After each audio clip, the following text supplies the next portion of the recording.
Steel, for over a century a symbol of America's might. Strong, durable, made to withstand great stresses. Steel created billionaires, a stock market explosion, vertical architecture, weapons of war, a strong labor union. Now the story of the metal built to last, steel, on Modern Marvels.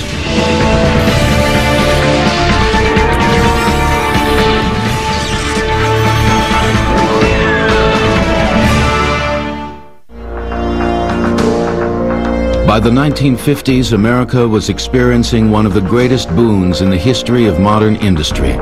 Over 117 million tons of steel were produced in 1955, enough to make over 60 million automobiles. American steel was on top. Tens of thousands of workers made a handsome living in mills that were 5, 6, sometimes 7 miles long. The incredible output of 100 million tons a year seemed almost easy. While the industry itself has undergone major changes over the years, the process of making steel has remained remarkably consistent. Iron ore gives us iron, and iron is what's used to make steel. The difference between iron and steel is the amount of carbon in each of them. Steel is the product that results if carbon can be driven out of the iron. The greatest challenge to making steel was finding out a way to remove carbon from iron.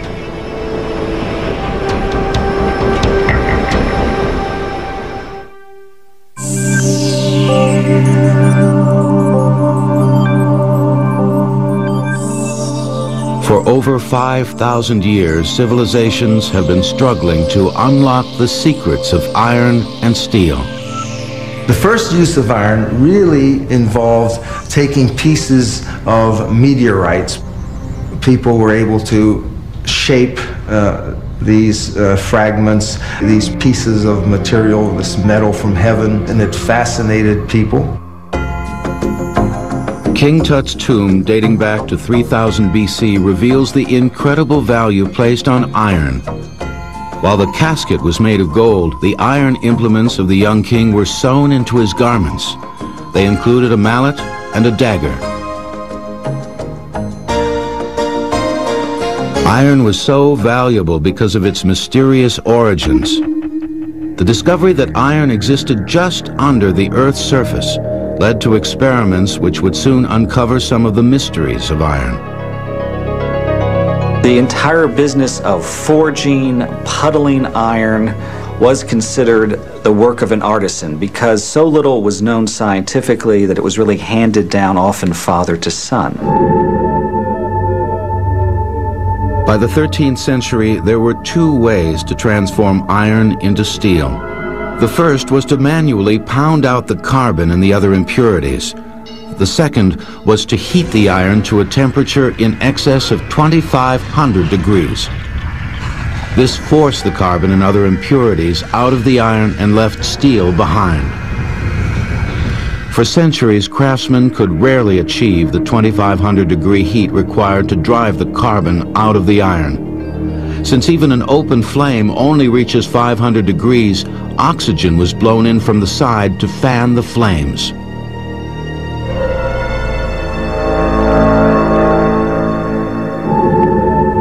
During the Middle Ages, improved methods for increasing the heat had been developed, but the manual process was still the only way that the carbon could be driven out.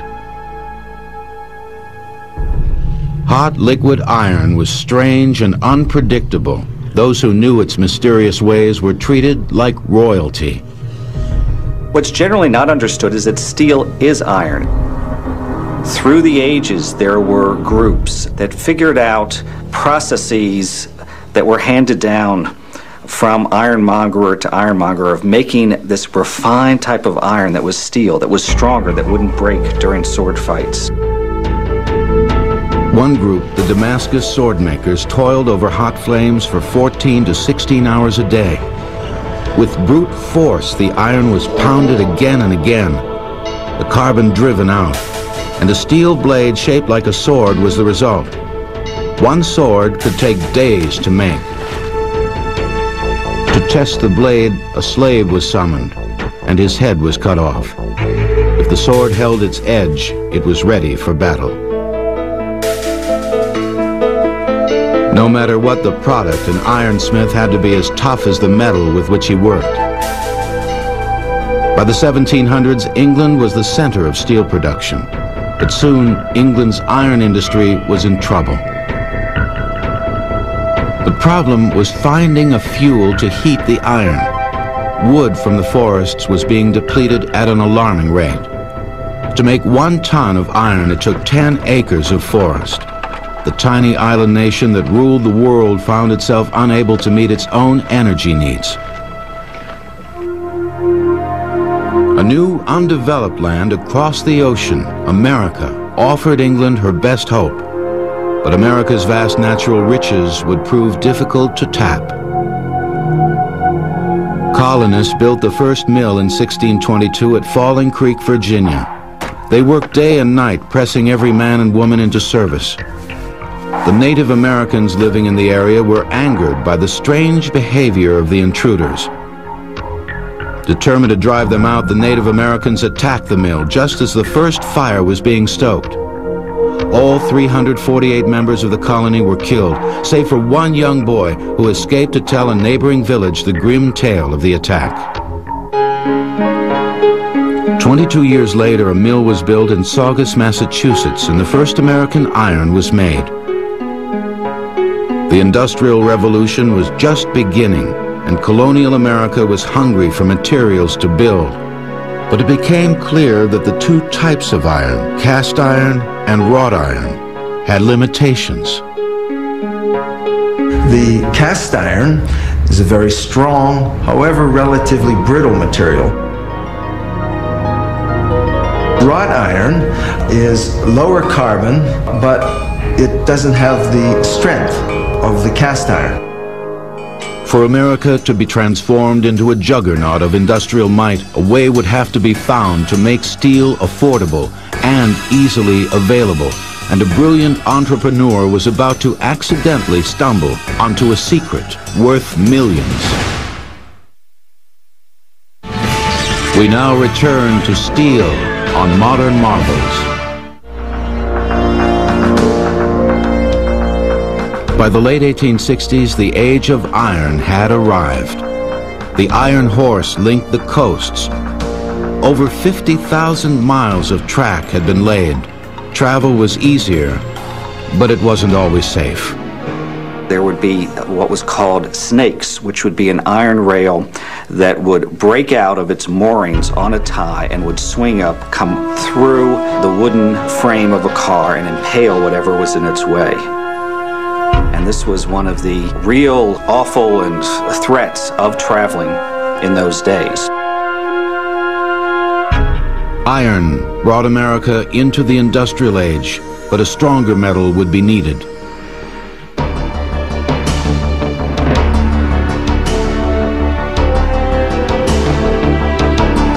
It took an Englishman, Henry Bessemer, to unlock the great mystery of steel. Bright and ambitious, Bessemer had shown early in his life a penchant for inspired invention. Bessemer, penniless and desperate to make money to marry, invented a perforated stamp which put an end to the English practice of illegally reusing stamps over and over. His invention saved the British post over £100,000 a year and made him a wealthy man, but it was nothing compared to what was in store. Bessemer was about to solve one of the greatest mysteries of the industrial age. In England, they were producing this crucible steel. The question that was on everyone's mind was, how could we produce a product comparable to, say, the crucible steel of Sheffield, England, on a large scale and cheaply? Bessemer had started on the road to his discovery by designing an improved artillery shell. The new bullet-shaped shell was an improvement over the cannonball, but to be sent great distances, a stronger metal would be needed for the gun from which it was fired. Bessemer knew that steel would work, but in the 1850s it was still virtually impossible to heat iron to the 2,500 degrees that were required to make steel. Bessemer made an unusual discovery. What he found is that by introducing a blow of cold air under certain conditions, that it would ignite the iron into twice its heat, up to 3,000 degrees Fahrenheit. And by doing that, he could drive off the carbon in the iron. And then by reintroducing it, could begin on a controlled basis to produce steel. He didn't understand all the metallurgical implications of what he was doing. In fact, no one did. The science was fairly simple. Bessemer's process was called a converter because the chemical process that took place literally converted iron to steel. Oxygen blown from underneath combined with the carbon and created a chemical reaction that created even greater heat. So effective was the conversion that all of the elements were driven from the iron. A small amount of carbon was reintroduced, creating steel.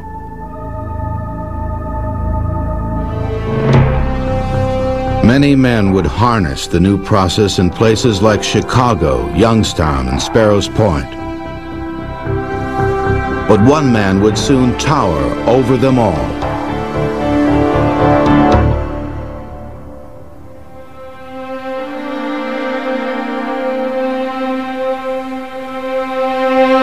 Andrew Carnegie was the poor immigrant son of a Scottish rag merchant. Short in stature but quick of wit, he'd come to America at age 11 and quickly embraced the values of his new home. He was a telegraph boy, and he began working for the Pennsylvania Railroad, but immediately caught the eye of a future president of the railroad, Tom Scott. It was through Scott and Scott's boss at the time, Edgar Thompson, that Carnegie got the money to build and to go into the steel industry. By his early 30s, Carnegie had amassed a sizable fortune as a manager for the railroad.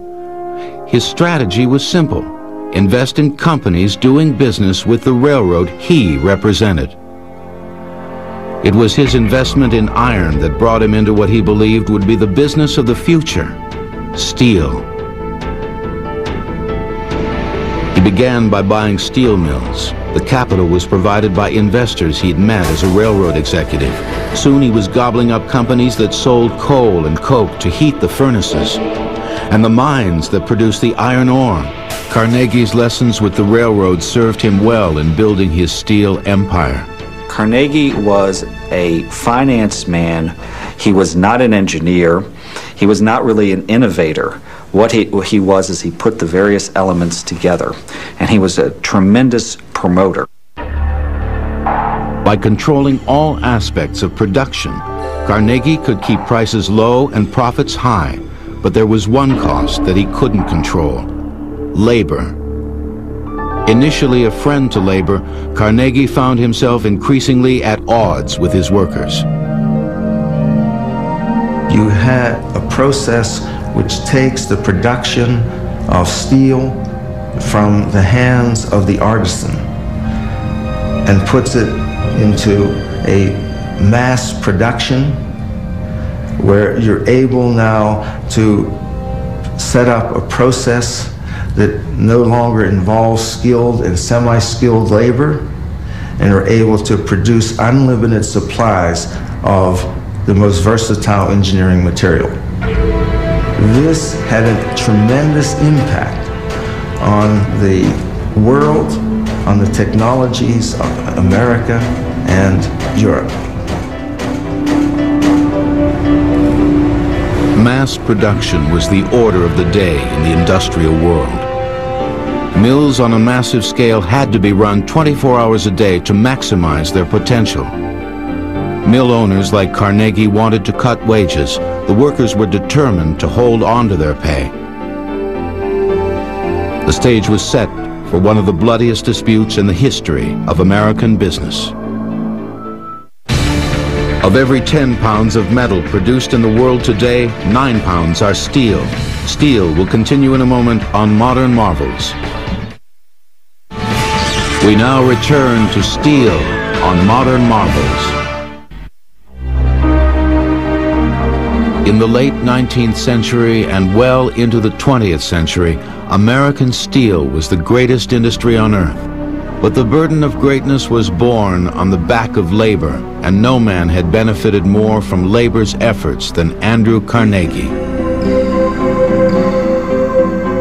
Carnegie had built the industry by cutthroat competition and by controlling virtually all aspects of production. But his influence didn't stop inside the mill. He fostered a system that would last well into the 20th century. The relationship between the company and the citizens of the town was very much like a feudal relationship between lords and serfs. People were dependent often on the company store. Their homes were often bought through the company, so that politically it was hard for people to organize, for example, out of fear of losing their livelihoods and losing their homes. Life in a mill town was hard. The steel towns were very smoky. Workers often suffered from diseases like pleurisy. You can imagine how hot a steel mill would be, and then in the middle of winter in Pittsburgh, going from this extraordinary heat into winter cold. While they had state-of-the-art equipment, this was not benign equipment. There was a high number of dangers in these mills. In fact, there were arguably much greater dangers because the mills were huge. There were cranes overhead, trains shuttling back and forth. There was deafening noise. There was intense heat and sparks. The steel industry got more and more dangerous as it became more and more advanced in terms of its product. Metal, boiling at 2,500 degrees, could drive temperatures inside the mill well over 100 degrees and make life unbearable for the worker. Sweating provided the only natural defense. Popular lore has it of steel workers stripped to the waist and sweating over these pots of metal. The reality was they were swathed in sweaters, in cloth, in gloves. They covered everything because the sparks that would come out as they quickly would dart in to throw in some coke, dolomite, or other ingredient that was needed, the sparks would come out and burn you. Many of the men believed in drinking steaming hot coffee all day long, even in the dead of summer, because it would keep you at this sweating. Making steel was unlike any other job. A greenhorn wouldn't be told on his first day at work that he shouldn't keep his spare change in his pocket. He would get little burn marks. Then there are many great jokes about the different types of food that the wives would pack for the workmen, about how a sandwich that would be packed would turn green within an hour in the mill.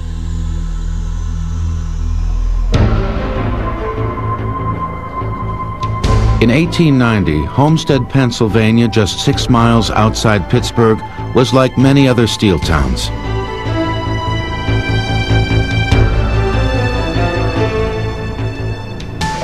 Mills like Homestead were running virtually 24 hours a day in order to meet the railroad's voracious demand for steel rails to replace the iron rails. By 1890, Carnegie controlled virtually every aspect of the steelmaking process except one: labor. Steel rails were not only better than iron rails, they were around half the price. That in turn caused pressure on labor wages. The key thing, although it could not be stated publicly at the time, was to break the amalgamated iron and steel worker, which was then a very strong union. And at Homestead, they were very strong. So strong, in fact, that Homestead was to become the battlefield upon which the war over wages would be fought. Events were about to unfold which would determine the future of the steel worker for the next half-century. If workers at Homestead could be brought to heel, other mills would follow. Both sides had reason to mistrust the other. The workers felt constant pressure from management to accept lower pay. Traditionally, workers were paid by the ton. A steelworker could make anywhere from $35 to $85 a month, depending on the skill level. This at a time when a modest home rented for about $5 a month. As the equipment improved and the tonnage increased, workers believed that wages should follow. Instead, management tried to cut wages to boost profit.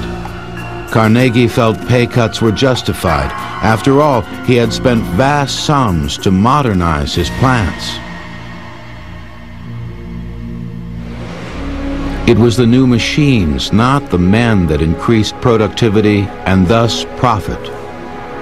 To work with steel, the worker no longer needed to be a highly skilled craftsman. He was just another part of the machine. Both sides believed they were right, and it was at Homestead that the battle lines would be drawn.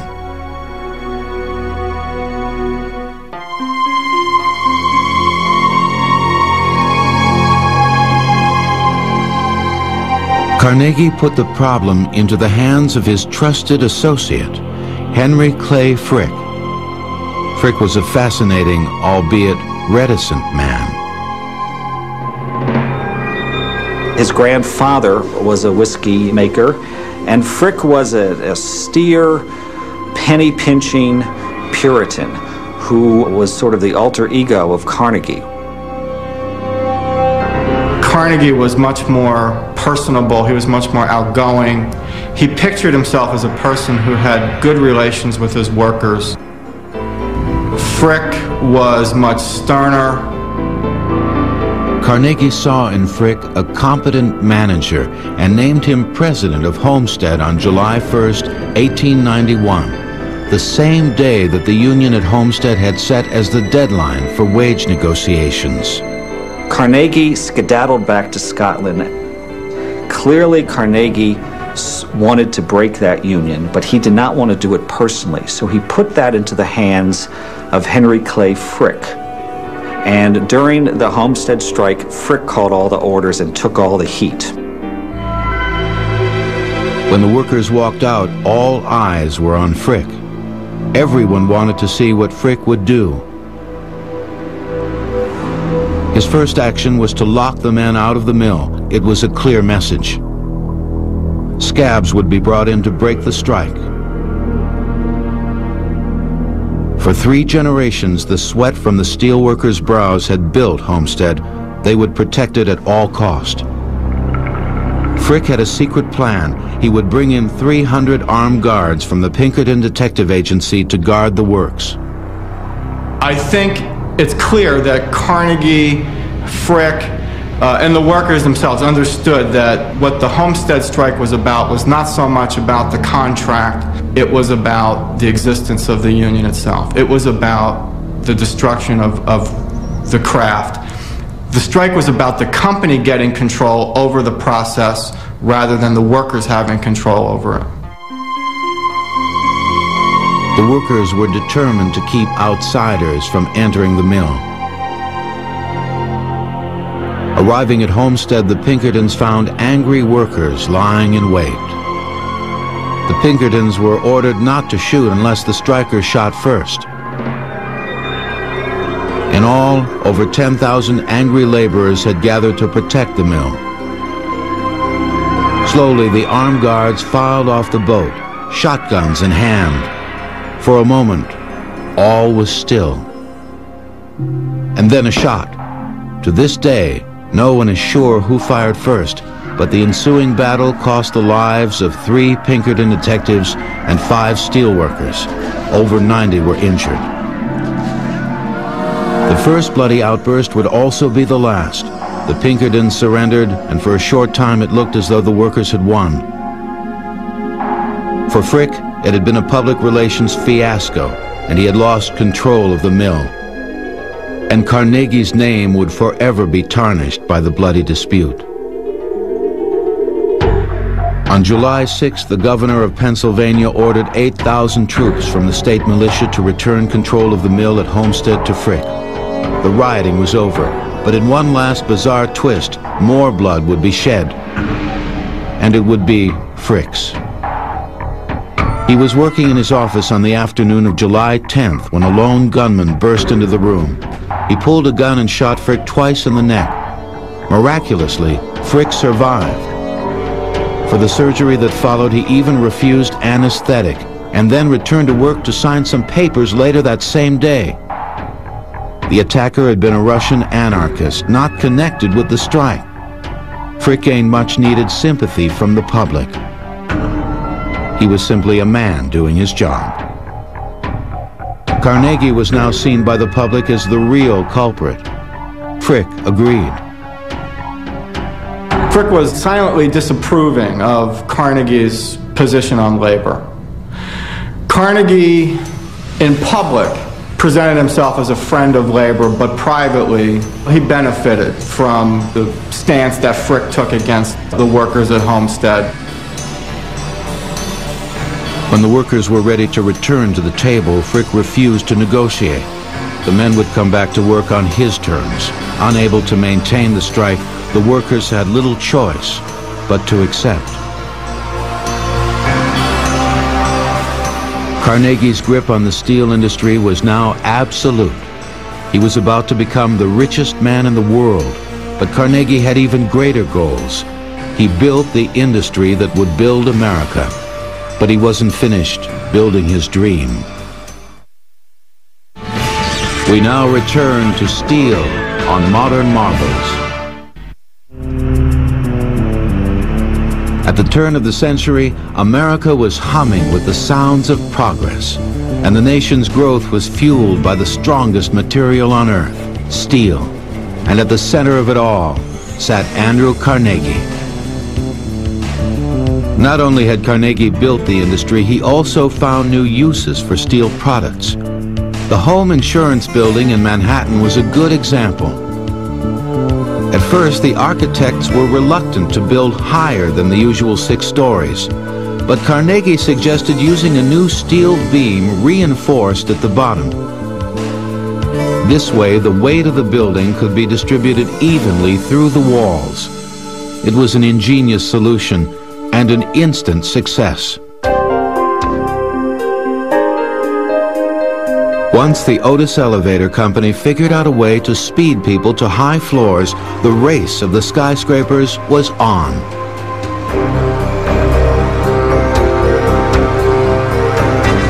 Steel would support the greatest buildings on earth and make possible the American skyline of the 20th century. In 1900, at age 62, Carnegie did what he had vowed he would never do. He sold his company to his arch-rival, J.P. Morgan. The sale made him one of the richest men in the world, with a fortune in excess of $350 million, over $10 billion today. He sold the company to fulfill his last great dream, the dream of giving all his money away. But Carnegie was so wealthy that his money earned interest at a rate faster than it could be given away. Nevertheless, he would spend the rest of his days trying. J.P. Morgan added his own holdings to the Carnegie acquisition and called the new company U.S. Steel. He went public with the stock, and U.S. Steel became so powerful that within 9 months it had boosted the Dow Jones by 500%.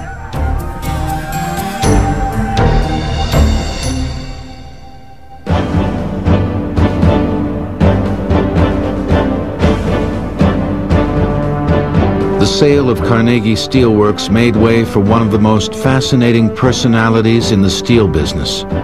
Charlie Schwab was a born entrepreneur with a showman's flair. Charlie Schwab was born in Loretto, Pennsylvania, an extremely remote outpost at the top of the Allegheny Mountains that was founded by a Russian prince turned Catholic priest who, after the 1800s, moved a small group of German immigrants to a small village whose aim was to withdraw itself from the Industrial Revolution. Well, good old Charlie didn't really cotton much to this. Schwab, no relation to the founder of today's financial institution, left his small town and landed at the Edgar Thomson Steelworks. He showed promise and quickly rose through the ranks.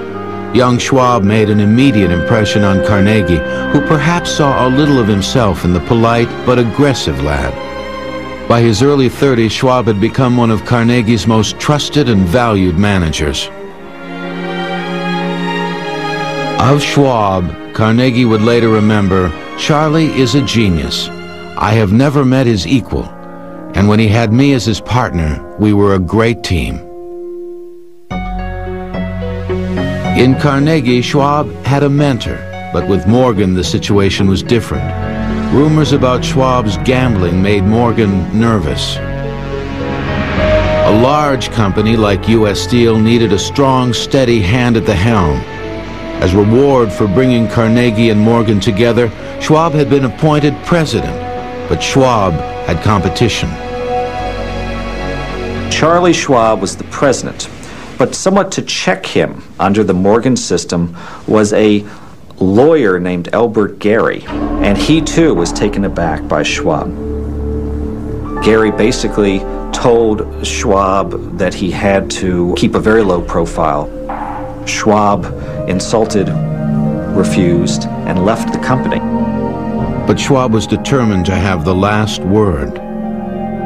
So furious was Schwab at being rejected and such personal animosity to Gary that he began charting his comeback, and he saw as his instrument Bethlehem Steel.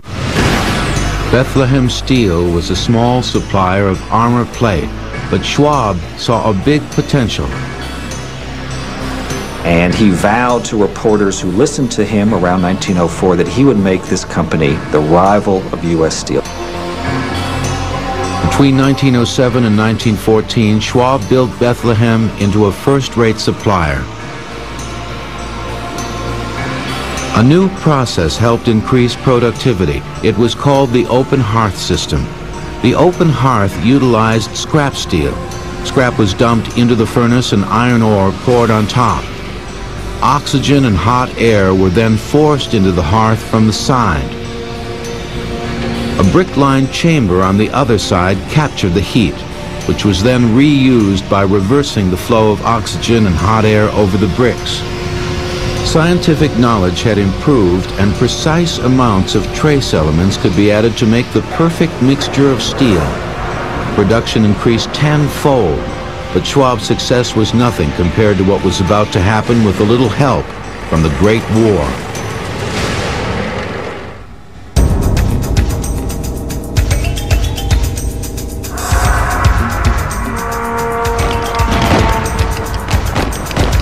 By 1914, the shadow of war darkened Europe. England watched, wary and alarmed, as troops on both sides became entrenched in what promised to be a long defensive war. Officially, America remained neutral. American businesses were prohibited from selling armaments to the combatants. But Schwab couldn't be bothered with the fine print of foreign policy, not when there was money to be made. Sailing to England under the name Alexander MacDonald to avoid detection, Schwab met with two men who would change the fate of Bethlehem Steel: Lord Horatio Kitchener and a young Winston Churchill. Schwab convinced Kitchener and Churchill to buy all their steel plate and armaments from his company. A lucrative deal in and of itself, but there was more to come. Bethlehem had recently acquired the Four Rivers shipbuilding plant for $750,000. During peacetime, a submarine sold for $250,000. Schwab convinced the English to order 20 of them at an astounding price of $500,000 apiece. If Schwab could pull it off, the deal would be the crowning moment of his career, but he would have to find a way around the official position of the U.S. government. Schwab's solution was to build the parts in America, but assemble them in England. It was a sleight of hand that added great wealth to the Bethlehem coffers and made his company a true competitor to his rival, U.S. Steel.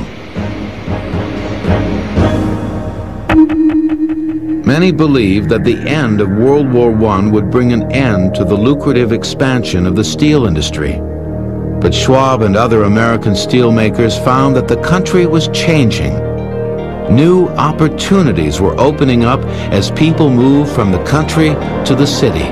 As people came off the farm for World War I to work in the factories, there needed to be canned food that could be preserved for a while in urban areas. People were no longer able to produce most of their food and consume most of their food on the farms. There had to be a way to take that food, to process it, and to bring it to an urban market. The new way was tin-plated steel cans. A new company, Campbell Soup, put in a contract to order 500 million cans per year. The swords of war were being turned not into plowshares, but into consumer goods. So this was a great period, a period of expansion into new markets. The steel industry was able to supply the materials that led to the great expansions in construction. And these looked like good times. It looked like the good times would never end. A man named Ford was making a fortune selling cars to the middle class.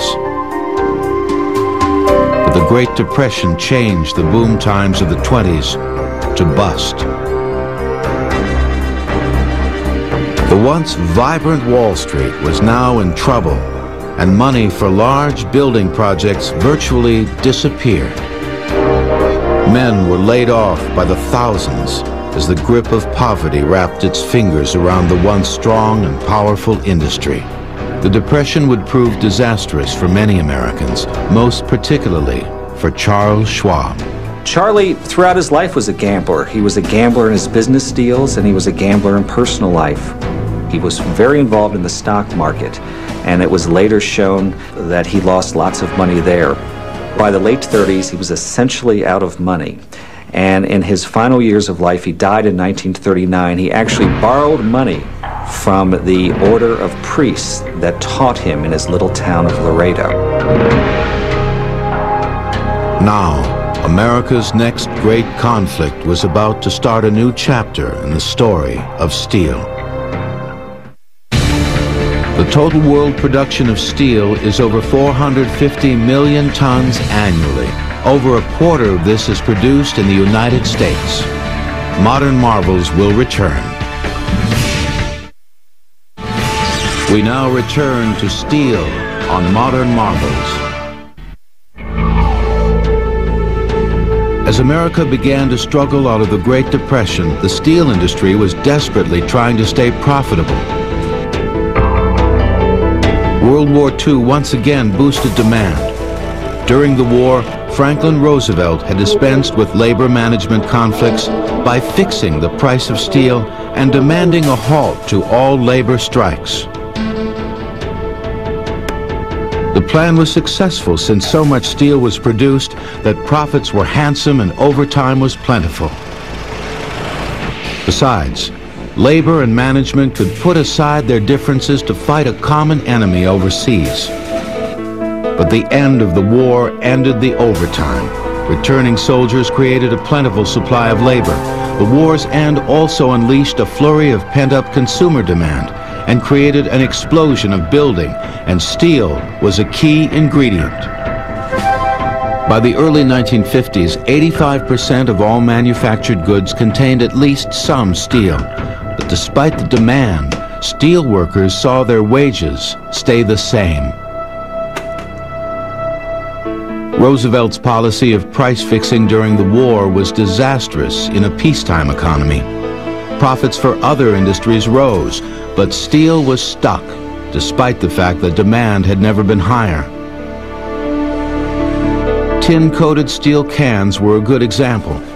Over 50 million of them were used every day, over 17 billion a year. Facing a greater demand and desire to boost profits even higher, steel companies looked at labor as the natural place to cut costs. But the steelworker wasn't about to give up without a fight. And for the first time, the unions would receive support from the federal government. The steelworkers were ready to take on the owners once again, and it would be a confrontation with disastrous results for the world's strongest industry.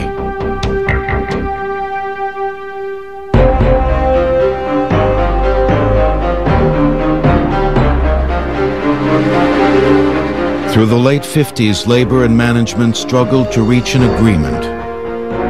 By 1959, the conflict had escalated into a crisis, and both sides left the bargaining table vowing not to return.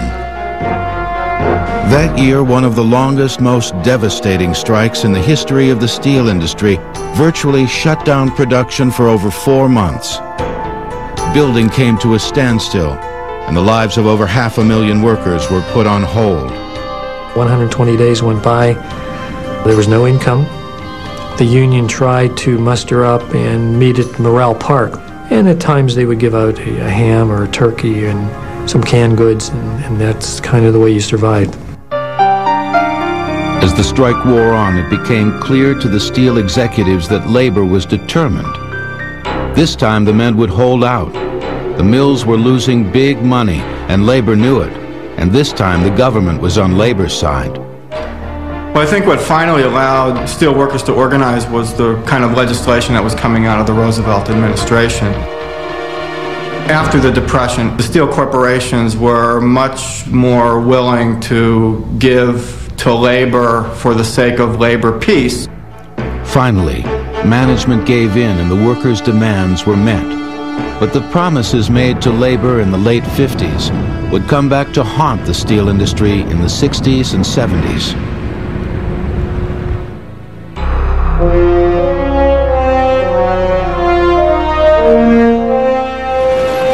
In the early 1960s, American steel, once the leader in the world, found itself facing new competition. The American consumer first was exposed to foreign steel in 1957 as a result of the U.S. Steel strike. This was the first time that North American consumers had a chance to sample foreign steels, and they found, much to their surprise, that the steel was rather good quality. This, of course, set the stage for the future of imported steel into the country, which exists even to today. The 60s and 70s saw a once proud industry floundering, fat, unhealthy, and unable to respond to the evolving needs of a rapidly changing marketplace. Thousands lost their jobs as mills closed and small towns, once vibrant and robust, boarded up their main streets and their shops.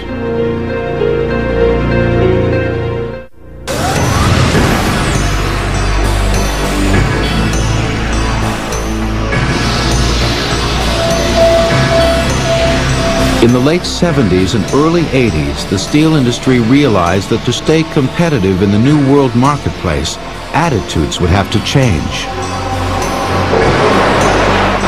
But those of us that did survive had to change your philosophy. You had to come with the modern times. You had to realize that if you were going to be a survivor, you had to do more with less. Today, steel companies spend large amounts of money on equipment and staff to provide high-quality steel. By the late 80s, America was once again the leading supplier of the world's most vital manufacturing material. Steel allows you to build various devices, structures, machines at low cost. So steel is still going to play a central role in the advancing technology of the next century. That is for sure. Today, a new artisan is at work, manufacturing American steel. Steel production is a high-tech, complex process where the artist uses a mouse rather than a ladle, and a keyboard has replaced the thick wool jackets and the groove-tinted goggles of the steelmaker. Steel has joined the information age, but as the industrialization of America continues, steel is still the best material for products built to last.